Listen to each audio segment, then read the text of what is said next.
Welcome to the Millennial Money Moves podcast. On this episode, Blake and I are diving into money myth number 3, dollar cost averaging. Dollar cost averaging is often seen as a safe, disciplined investment strategy, and in reality, it's just a form of trying to time the stock market. And like most timing strategies, the odds of it working are not in your favor. We hope you enjoy this one. This content is purely educational and is not intended to be financial advice or financial planning. Please consult your professional financial advisor or tax professional to receive tailored advice to your personal situation. Babin Wealth Management is not responsible for action taken by listeners based on educational content provided. If you would like to receive personal financial advice, please reach out to Babin Wealth Management directly at babinwealth.com. Let's make moves. Welcome back to the Millennial Money Moves podcast, the podcast where we're breaking down the financial stuff that matters to your real life. Back at it. We went on kind of a little summer vacation there, Blake.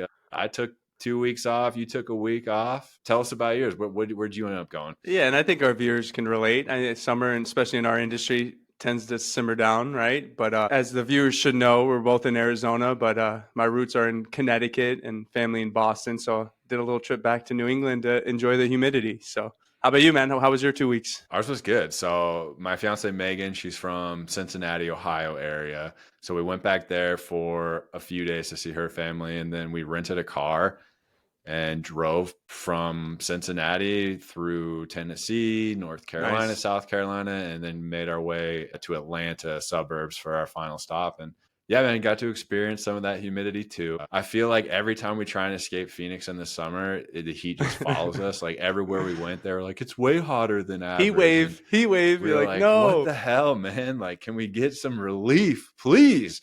I think there's an episode to have, Sean, about debating between Arizona dry heat or New England summer or East Coast summer with humidity at 95%. So there is. And the only way to do that is like report live from each location and just be like, how you feeling? How you doing? Hopefully I don't get New England because I'd be sweating on that live report. So we'll miss doing the podcast. And yeah, man, good to see you. Sorry to the listeners for not giving you a heads up. We'd be taking a few weeks off there, but we're back at it again. And yeah, I am the host, Sean Babin. I forgot to say that at the jump. And my co-host, Blake Van Danny. We are back in the driver's seat for the Millennial Money Moves podcast. We are going to be breaking down money myth number 3 for our listeners. If you're keeping track, we're on money myth number 3. And this is going to be an episode about dollar cost averaging. So any listeners going, what the heck is that? Dollar cost averaging is the idea of spreading out an investment over time. I use the example in my meetings that, you make some money off selling your house. Let's say it's $100,000 that you've got left over from the sale. You've agreed with your financial advisor or your wife that you want to invest this money. And so some advisors will sell you on this comfy, cushy idea that, hey, instead of investing it all today, to make you more comfortable, because the market can't go up, but it also can't go down. Let's spread this out. Maybe we do $10,000 a month for the next 10 months and kind of ease into the market. And that sounds great. That sounds very like the advisor gave you the hug. They're listening to you. Maybe you're concerned about investing or nervous about where the market's going, and you love that idea. That sounds a great way to just put our toes in the water and kind of slowly invest this $100,000 that we feel fortunate to have.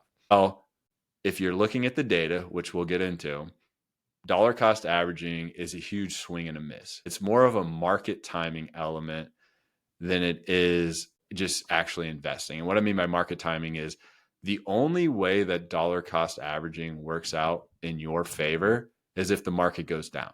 Think about it. If you invest today and a month from now you're going to invest that additional $10,000 and the market's gone higher, well, you should have invested it last month. And then if the market goes higher again, well, again, you should have invested at the beginning. So the only way that dollar cost averaging works in your benefit is if the market goes down, and no one invests for the market to go down. We don't invest to lose. There are periods inevitably where it does. And if you invest it all in January and then in June, you're down 10%, you're going to feel like an idiot. But I'll show you the rationale behind it with the data and why it doesn't work out in your favor, in the sense of the percentage of times that the market's positive is so much greater than 50-50. So you shouldn't wait for tomorrow to invest. You should invest today. Have you kind of heard this concept, Blake, or kind of come across it in any of your maybe investing decisions or conversations with advisors? Absolutely. And I think just 2 points before you get into the numbers, from a 1K perspective, you kind of just follow those rules anyway because it's a per payroll deduction. So you don't really have the luxury of trying to upload or upfront purchases when you put your money into the 401k plan because it's a per payroll deduction typically. The second point I had for you, and hate to put you on the spot, but I love to, is there an advantage or like why most advisors tend to push towards this concept of dollar cost averaging? Or is it more of just an easier concept? Like, why would an advisor tell you to do it that way versus putting all the 100,000 in your example right away? Like, is there any benefit to the advisor or, again, probably putting you on the spot there, but just curious from my eyes. No, really good question. And I want to hit on the first one too that you started on with investing in your 401k per paycheck. That is the only form of dollar cost averaging that we endorse because it's the only way that you can do it. It's from a cash flow standpoint, meaning I'm going to invest every time I get paid.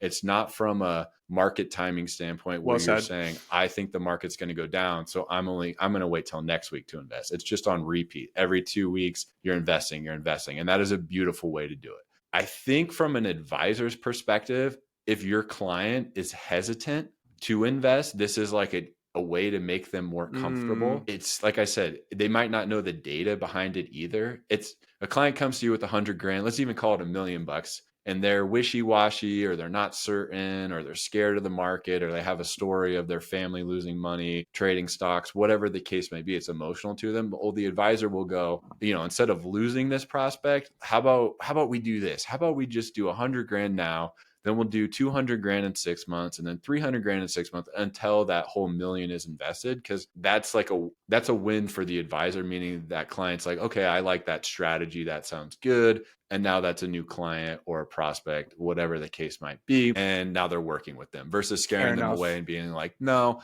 I'm going to invest your $1 million today. If you disagree with me, or then go somewhere else, like kick rocks kind of thing. And hearing you explain it, I guess from a consumer lens, they're probably a little bit hesitant if it's a newer relationship to just give an advisor $1 million. Hey, I'd rather give you 100,000, see how that does. Not necessarily that ties to dollar cost averaging, but maybe there's a little bit of a psyche concept to that point, There definitely is like a testing element from prospects. For sure. And that's super hard because that's just all luck. Like, let's say you've got $500,000 with another advisor and it's not really working out. You're interviewing somebody else and you come across me and you like me and you want to work with me and you say, well, Sean, let's start with 100 and we'll see how that does. I have zero control over what the next 6 months bring. And I have no idea or control over what your other advisor is invested in. So let's say that you have all your money in one area of the market with your other advisor, and I do this diversified portfolio that I believe in.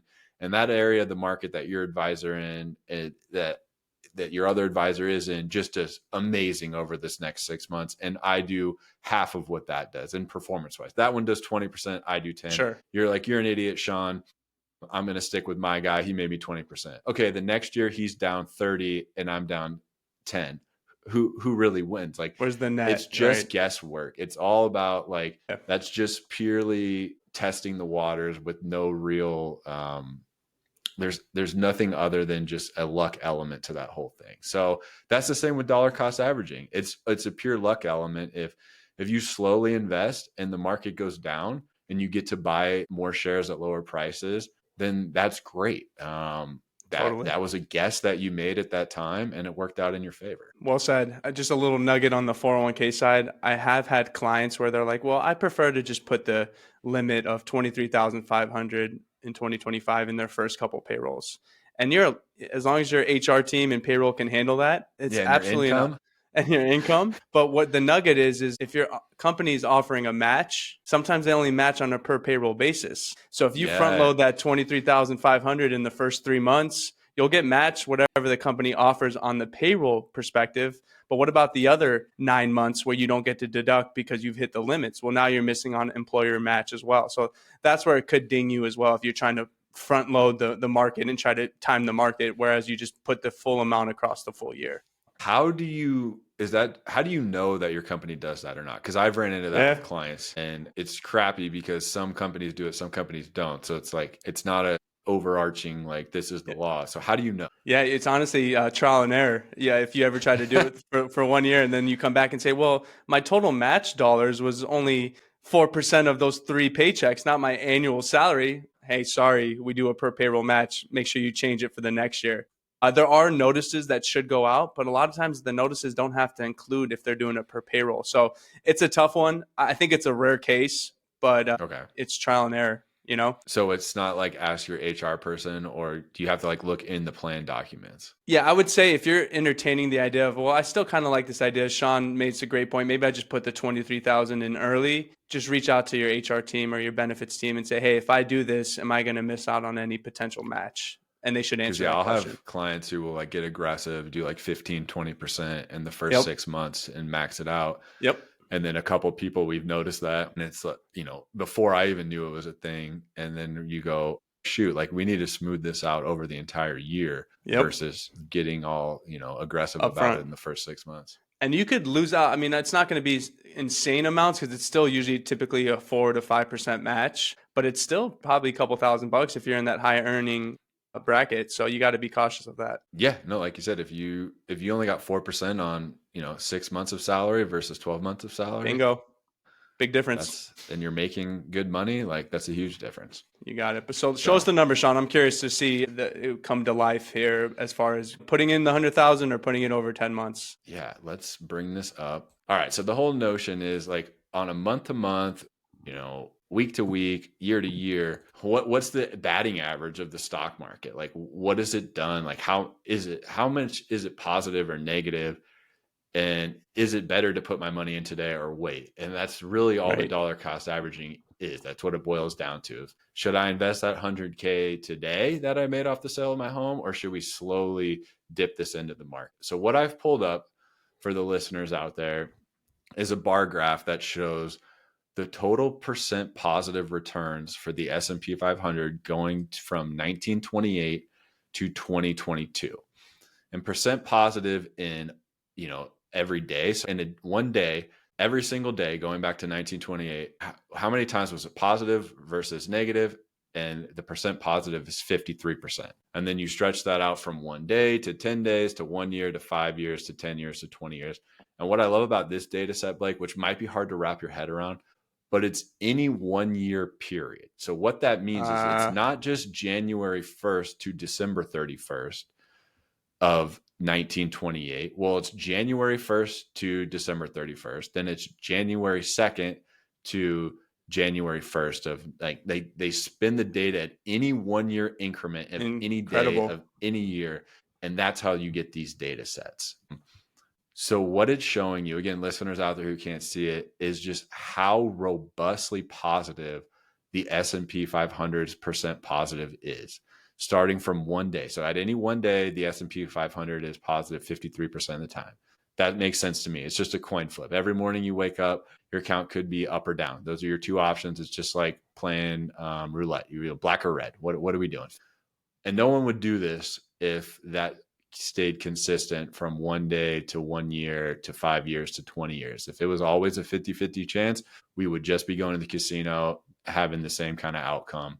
But what you see starts happening, Blake, is look at the 1 day versus the 1 year. We go from 53% positive in any given 1 day to 75% positive in any given 1 year.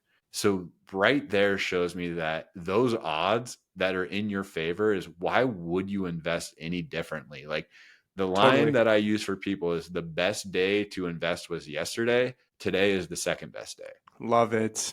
And so going forward, we go from 1 year to 5 year. 5 years, the percent positive over any 5 year period from 1928 to 2022 is 89%.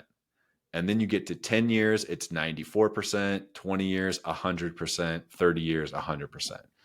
And this graph right here is exactly why I have a job and why I believe everyone should do this and invest your money. Let this compounding work for you, because it's not this big risk that I think a lot of people think it is. Like I said, if these numbers were in the 50s and 60s from 1 day to 30 years, no one would do this. It would just be way too volatile. But when you see literal 100% positive over any 20-year time frame, That's pretty incredible. It is. I guess what I think it would be an interesting concept is if we could do like a fake test, right? All right, this person put 100,000 in on July 23rd. This other person put in 10,000 and then 10,000 every month after until they hit 100,000. Do you think the returns would vary? Yeah, it's all market timing at that point. Exactly. So let's say someone invested 100 grand at the top in '07, and we get the great financial crisis, and someone only invested 10 grand, and then they got to slowly invest 10 grand as that market went down. Well, they'd be a lot better off than the person who invested 100 grand because it was dipping, right? But then the inverse is, let's say someone who got 100 grand at the beginning of '09, and they put it all in, versus someone who spread that out over a 10-year or a 1-year period, a 2-year period. Well, their return would be less than the person that. So it's all about sitting here today. We have no idea what the future brings with the stock market. There's no way to know the future, but we can look at the past and we can look at numbers like I'm showing you here. And so that's how I have to get comfortable showing my clients why we invested all today, is because look at this money you've told me you don't need for the next 5 to 10 years. Well, 89% of the time and 94% of the time, that money makes money. That's why we're going to put it all in today and just wash our hands and be done and let this thing start working for you.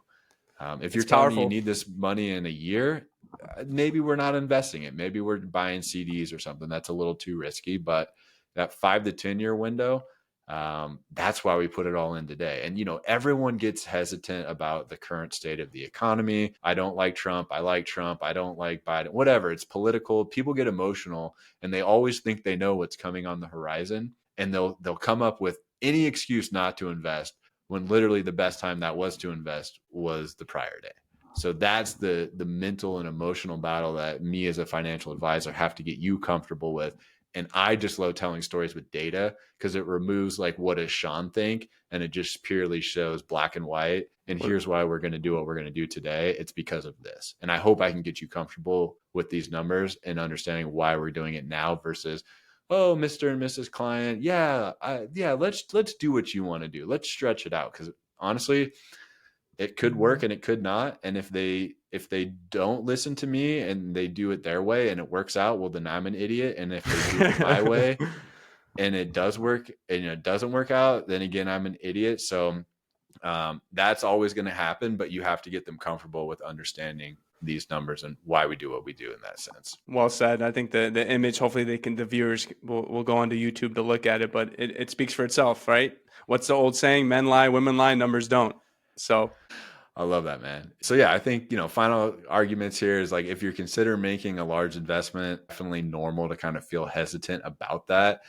On our end, we really emphasize like building that well-diversified portfolio that's kind of aligned with what you're trying to do with that money. Do you have a 5-year time horizon or is it 20 years? And we're going to invest that differently. And that again goes into kind of your risk tolerance and what that money's trying to capture. And so with kind of the right allocation in place, there really shouldn't be any difference with investing it all today versus, stretching it out through time.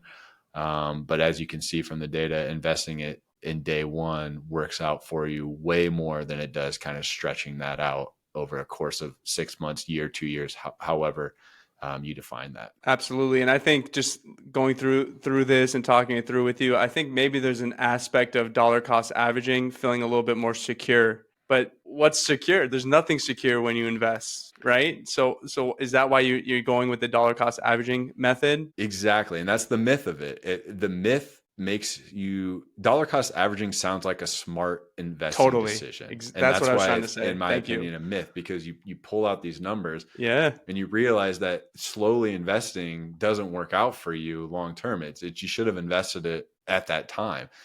And so that's the myth of it, is it seems smart. It seems like rational. Like, why would we jump into this head first? Let's slowly dip our toes in, then goes knees, waist, shoulders, head. And I think you rationalize it that way for yourself. But then when you look back, because it's just showing you more times than not, you will look back and say, shoot, I wish I would have invested it all at day one versus doing this slowly. But inevitably, there will always be times where you're going to invest and then it's going to go down and you're going to feel stupid, but just give it some time. It'll come back up. When the tariff stuff was going on earlier this year, I was telling you guys about, clients that came on board, mid-March, late March, early April, and they bring over their money and they're now my client, and then boom, they're down 18% the next week. That's tough and that's emotional. And they're like, I don't think they're mad at me, but those are moments where they're just like, damn it, like I should have waited a couple weeks. But it's all hindsight. You don't get to know that's coming. And then now look at, we're well past that. Every stock market's at all-time highs. People's accounts should be at their highest level that they've ever been. You should be tapping high watermarks out there right now. If you're not, come talk to me, because that's where the market's at. But if you had made the mistake in that moment, which dollar cost averaging might have been, then you've left money on the table. I just got to say, Sean, I mean, always appreciate the free game, man. It's awesome. But I think I might have to keep this line in the back of my head moving forward: is the best time to invest was yesterday. The second was today. I think that was awesome. Good, man. I'm glad you liked it. Good to see you again, man. Glad always. we're back, and more to come. Back at it again next week. We promise. Appreciate you guys. Thanks. Have a good week. Bye.